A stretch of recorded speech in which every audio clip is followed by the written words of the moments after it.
The door had barely closed behind Sarah when my phone buzzed.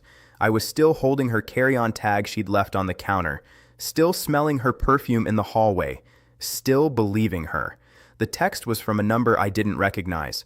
"Rayan brother, this is Camille, from Sarah's office. I'm sorry to do this, but if I were in your place, I'd want someone to tell me. Her boss, Daniel, he's her ex, from university. They didn't go to any conferences. I saw the hotel booking on her laptop when she left it open.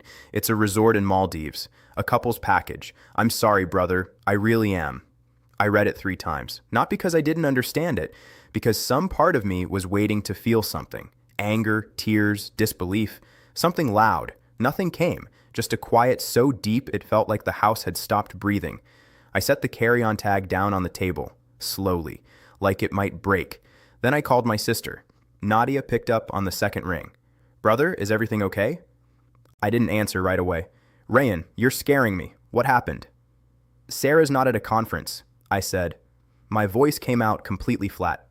"She's in the Maldives with Daniel, her ex." Silence. Then, "I'm coming over." "No," I said. "Don't. Not yet." "What do you mean not yet? Rayan, I will get in my car right—" "Nadia." I cut her off. "I need you to listen to me very carefully. I am not going to call Sarah. I am not going to cry about this tonight. And I am definitely not going to let her walk back into this house in 4 days and lie to my face and think it's over." A long pause. "Then what are you going to do?" she whispered. I opened my laptop. Daniel Malik, Sarah's boss. I am 41 years old. LinkedIn profile full of smiling conference photos. Married once. Divorced. Now, apparently, taking my wife to a resort, while I sat in an empty house holding a luggage tag. I found his Instagram within 6 minutes. Public profile. Verified. Lots of posts about work travel and business retreats. And then, posted 3 hours ago, a photo. Sunset over water, 2 champagne glasses, no faces, just a caption. "Some trips change everything." I stared at it for a long time. Then I took a screenshot, saved it, opened a new folder on my desktop and named it simply Sarah. At 11 p.m., my phone lit up. A voice note from Sarah. I pressed play. "Rayan, the hotel Wi-Fi is awful. I can barely get a signal. I miss you so much. The conference is so boring, honestly. I wish you were here. Take care of yourself, okay? I'll call properly tomorrow. Love you." Her voice was warm. Practices. Perfect. I sat with it for a moment. Then I typed back, "Miss you too. Rest well. Can't wait to see you when you're back." I put my phone face down on the table, and for the first time all night, I smiled. Not because I forgave her, but because I had already decided. She would walk back into this city thinking she'd gotten away with everything, and I would be right there waiting. Not to scream, not to beg, not to break. I was going to make sure she never forgot the day she landed. By midnight, I had everything. Bank statements, 3 transactions to a travel agency, 2 flight tickets, 1 couple's resort package in the Maldives, all paid through a card linked to Daniel's company account. Camille had been right down to the details. I printed everything, twice. Then I called Camille. He picked up on the first ring like he'd been waiting. "Rayan, brother?" "I need the return flight details," I said. "Date, time, terminal. Can you get that?" A pause. "I can check the office travel calendar. Daniel files everything through the company system." Another pause. "Brother, are you okay?" "Flight details, Camille. That's all I need from you right now." He sent them in 10 minutes. Indigo 6E-204. Arriving at Terminal 1 Sunday, 11:40 a.m. I wrote it down on paper. Old habit. Things written on paper feel more real. Nadia arrived at 7 a.m. without calling first. She walked in, looked at my face, looked at the papers spread across the dining table, and sat down without a word. She picked up 1 page, scanned it, set it down. "You didn't sleep," she said. "I planned," I replied. She looked at me the way she used to when we were kids, and I did something that scared her a little. "What are you thinking, Rayan?" "I want her parents there," I said. "At the airport, when she lands." Nadia went very still. Her parents. And her 2 friends, Hira and Zara. They both knew about this trip. I want them standing right there when she walks out. Rayan. And 3 people from Daniel's office. Kamil can help with that. People who respect him, who thinks he's professional. Nadia put both hands flat on the table. You want to expose her publicly, in the middle of an airport. I want her to land in her own city, I said quietly, and realize the city already knows. Nadia stared at me for a long moment. Then she leaned back and crossed her arms. Okay, she said. Then we do it properly. What's the reason we give her parents for being there? We decided on a story. I called Sarah's mother, Aunt Rose, that afternoon. Warm voice, casual tone. Aunt, Sarah's been working so hard on this trip. I thought we'd give her a nice surprise at the airport. Welcome her back properly. Could you and Uncle come? I'll send the details. Aunt Rose nearly cried with happiness. Rayan, you are such a wonderful husband. She doesn't deserve you. I let that line sit in the air for a moment. See you Sunday, Aunt, I said. Hira and Zara were easier. Nadia handled them, told them Rayan was planning a surprise welcome and needed Sarah's closest friends there. They said yes immediately, enthusiastically. They had no idea they were walking into a courtroom. Kamil confirmed 3 of Daniel's senior colleagues, men who sat 2 floors above him, men whose opinion he carefully maintained. By Saturday night, the trap was set. 12 people, 1 airport, 1 envelope, and then, at 9:47 p.m., Sarah called, video call this time. Her face filled my screen, glowing, relaxed, more rested than I'd seen her in months. Behind her, a ceiling fan, white walls. She'd moved away from the window before calling. Careful. Hi, you, she said softly. Hey, I said. How was today? Exhausting. Meetings back to back. She sighed dramatically. I just want to come home. One more day, I said. I know. She smiled. I miss you. I looked at her face on that screen, the woman I had married, the woman currently sitting in a Maldives resort, calling me from a room she'd shared with someone else. I miss you too, I said. Get some rest. Big day tomorrow. She laughed softly. It's just a flight, Rayan. I know, I said. Still, big day. We hung up. Nadia was sitting across from me. She'd watched the whole call. When I set the phone down, she shook her head slowly. You're terrifying right now, she whispered. I slid the sealed envelope to the center of the table, Sarah's name written on the front in clean black ink. Get some sleep, Nadia, I said. We leave at 10. Somewhere over the ocean, Sarah was sleeping, unaware, relaxed, coming home. Sunday morning arrived without drama, no storm, no sleepless trembling, just pale light through the curtains and the sound of Nadia making coffee in my kitchen like this was any ordinary day. I showered, dressed, and sat at the dining table. The envelope was still there, center of the table, exactly where I'd left it. I picked it up once, just to feel the weight of it. Hotel booking confirmation, resort package receipt, screenshot of Daniel's Instagram post, 2 flight records, and 1 photograph, pulled from Daniel's Facebook, 2 years old, him and Sarah at a university reunion dinner, her head on his shoulder, both laughing. A photograph she had never shown me existed. I slid it back in, pressed the seal flat. Nadia set 2 cups down and sat across from me. We drank in silence for a while. Then she said, You can still do this differently, you know. I know. Private, just you and her. Lawyer, done. I know, Nadia. Then why the airport? She wasn't arguing. She genuinely wanted to understand. I wrapped both hands around the cup. Because she looked me in the eye on a video call from that hotel room, I said slowly, and told me she missed me. Because her mother called me a wonderful husband yesterday and meant it. Because Hira and Zara have been covering for her. I know they have. Because Daniel walks into that office on Monday thinking nothing happened. I looked up. I'm not doing this out of anger, Nadia. I'm doing this because everyone in that circle deserves to know exactly who they're dealing with. And Sarah deserves to feel, just once, what it's like when the truth arrives and there's nowhere to go. Nadia was quiet for a long moment. Then she picked up her cup. Okay, she said simply. Okay. At 9 a.m., my phone buzzed. Sarah, a voice note, recorded probably just before boarding. I pressed play. Rayan, just about to board. I can't wait to see you. I was thinking, let's order from that place you like tonight, yes? Just stay home, watch something, and be bored together. I really missed you this week. Her voice was bright, excited, genuinely warm. I saved the voice note to the Sarah folder on my laptop. Then I picked up the envelope, slid it carefully into the inner pocket of my jacket, and buttoned it closed. Camille messaged at 9:30. Brother, the 3 colleagues confirmed. They think Daniel's receiving a client at the airport and he asked them to come welcome the guest. They'll be there. Aunt Rose just called me too. She's bringing Uncle as well. Brother, are you sure about this? I typed back, thank you, Camille, for everything. You did the right thing. I didn't answer his question. He already knew the answer. Nadia drove. I sat in the passenger seat, envelope in my jacket, hands resting on my knees. We didn't play music. Halfway to the airport, Nadia glanced over. What are you going to say to her? She asked. When she sees you and smiles, what's your first line? I had thought about this, carefully. Nothing, I said. I'm going to let her walk toward me. Let her hug me if she tries. And then I'm going to hand her the envelope.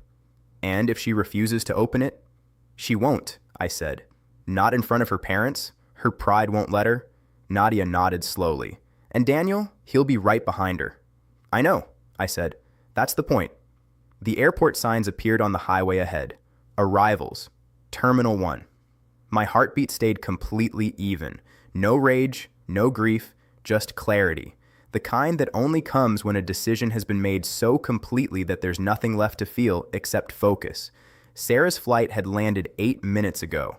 She was already walking through customs. She just didn't know what was waiting on the other side of those doors. The arrivals hall was busy. Families, drivers with name signs, children running toward parents, normal Sunday chaos. Except in one corner, 12 people who each thought they were there for a completely different reason were slowly realizing they were all standing in the same spot. I watched it happen from 20 feet away. Sarah's father noticed Camille first, then Daniel's colleagues. His eyebrows pulled together slightly, confused, not yet alarmed. Aunt Rose was busy adjusting her scarf, happy, unsuspecting. Hira and Zara were on their phones. Nadia stood just behind my left shoulder. They're all here, she said quietly. I see them. Rayan, I'm fine. The arrival doors slid open every 30 seconds, passengers spilling out in waves, trolleys, bags, tired faces. And then, there she was. Sarah walked out, pulling her cabin bag, sunglasses pushed up on her head, a light tan on her face that wasn't there 5 days ago. She was laughing at something on her phone. She looked rested, glowing. She looked like a woman returning from a vacation. She scanned the crowd casually. And then she found me. Her whole face lit up. Rayan! She raised her hand, already moving toward me, smiling wide and completely genuine looking. You came to pick me up. You didn't have to. She stopped. 3 feet away from me. Because she had just seen her mother, then her father, then Hira and Zara. Her smile flickered, just for a second. A small, confused recalculation behind her eyes. What? Is this a surprise? She laughed, slightly uncertain now. What's going on? I didn't smile back.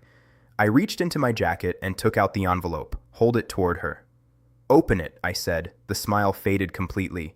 She looked at the envelope, then at my face, then at the crowd around us. Rayan, what is this? Open it, Sarah. My voice was quiet, completely steady. In front of everyone who came here because they love you.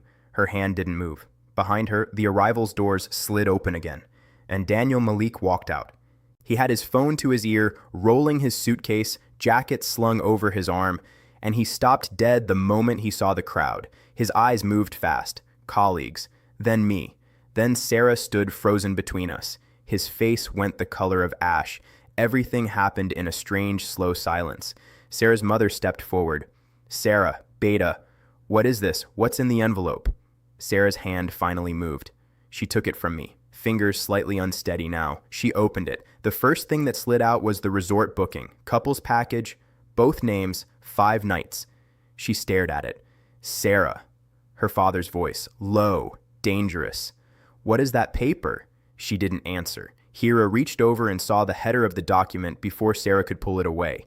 Her hand went over her mouth. Zara took one step back, like she needed distance from what was happening. Daniel's 3 colleagues stood in a tight, silent cluster. One of them was already typing on his phone. Sarah looked up at me, and for the first time in 5 days, maybe longer, she dropped every performance. Her eyes filled. Rayan, please, not here, please, let me explain. I gave you every opportunity to tell me the truth, I said. 5 days, every call, every message, you chose this. I made a mistake. You made a reservation, I said. There's a difference. Her mother made a sound behind her, something between a gasp and a sob. Sarah turned. Mama, please listen. Don't. Her father's single word cut the air clean. He wasn't looking at Sarah, he was looking at Daniel, who hadn't moved, hadn't spoken, hadn't done a single thing except stand there calculating his options. Sarah turned back to me, tears running now. Rayan, I love you. Whatever this looks like, I love you. We can fix this. Please. I looked at her for a long moment. This woman I had trusted completely, whose voice notes I had saved, whose lies I had quietly documented in a folder named after her. I'm not here to fight, I said. I'm not here to scream. I'm here so that no one in your life can ever say they didn't know. I took one step back. I hope you got what you needed from this trip, Sarah, because it cost you everything else. I turned and walked. Behind me, I heard her say my name, once, then again, then a third time, louder, cracking at the edges. I did not look back. Not once. Nadia fell into step beside me without a word. We walked through the sliding doors, out into the open air, into the noise and heat of the city. 30 seconds of silence. Then Nadia said, How do you feel? I thought about it honestly. Empty, I said, but clean. She nodded. We kept walking. The house felt different when I walked back into it. Not empty, not sad, just honest. Like the walls had stopped holding their breath. I set my keys on the counter, sat down at the dining table. The same table where the envelope had sat for 2 days waiting for its moment. I opened my laptop and deleted the folder named Sarah. Every screenshot, every receipt, every saved voice note, gone. I didn't need them anymore. They had served their purpose. The call started within the hour. Aunt Rose, I didn't pick up. Hira, ignored. An unknown number, twice, probably Daniel's people. Then Sarah's number, 7 times in 40 minutes. I sat and watched the phone light up and go dark. Light up and go dark. On the 8th call, I picked up. Silence on both ends for a moment. Then her voice, completely broken. Where are you? Home, I said. Can I come? No. Rayan, please, just let me talk to you. Face to face. 5 minutes. Sarah, I said, I spent 5 days giving you chances to tell me the truth. You used every single one of them to lie better. I know that. I'm so sorry. I believe you're sorry, I said. I believe you mean it right now, but sorry is what comes after getting caught. It's not the same as being honest. She was crying. I could hear her trying to control it. So, that's it? She whispered. You're done? I closed my eyes once. I'm done, I said. Take care of yourself. I ended the call. Nadia came over that evening with food she'd cooked herself, the way she always did when something in our family broke. She set containers on the counter and didn't make a big moment of it. We sat and ate. We talked about small things, her kids, a show she was watching. Halfway through dinner, she said, Her father called me. I looked up. He apologized, she said. On her behalf, for the family. He said, she paused. He said you were a better man than his daughter deserved. I didn't respond to that. HR called Camille too, she continued. Apparently Daniel's colleagues reported the trip immediately. Company funds used for personal travel. They're opening an investigation Monday morning. I nodded slowly. I didn't plan that part, I said. I know, Nadia said. That's what happens when the truth stands on its own. 3 days later, a lawyer's letter arrived at the house. I had sent it first. Sarah received it at her sister's place, where she was staying. Camille told me later she sat with it unopened for 2 hours before she could bring herself to read it. I felt nothing cruel about that. Just resolve. A week after the airport, I was sitting on the rooftop in the evening. Tea going cold beside me. City noise below. My phone buzzed. A message from a number I didn't recognize at first. Then I saw the name saved below it. I'd forgotten I had it. Daniel Malik. I opened it. I just want you to know, it wasn't just a trip. She loves me. She chose me. You can play the victim, but she was unhappy long before I came back into her life. I read it once. Then I screenshot it, forwarded it to Sarah's father, forwarded it to the lawyer, and blocked the number. 12 seconds of work. I sat back and looked at the sky above the city. There's a particular kind of pain that doesn't announce itself. It doesn't arrive with tears or anger or sleepless nights. It arrives quietly, weeks later, on a Tuesday afternoon when you reach for your phone to share something small with someone, and then remember there is no one to send it to. That's the part no one talks about. Not the betrayal, not the exposure, not the satisfaction of the envelope finally opened in front of everyone. Just the ordinary Tuesday, the half-filled cup, the habit of a person who is no longer there. I sat with it. I didn't run from it, didn't call anyone. I didn't distract myself. I just let it be what it was. And then, slowly, I picked up my tea, took a sip even though it had gone cold, and decided quietly, without drama, I was going to be okay. Not today, maybe not this month, but I was going to be okay.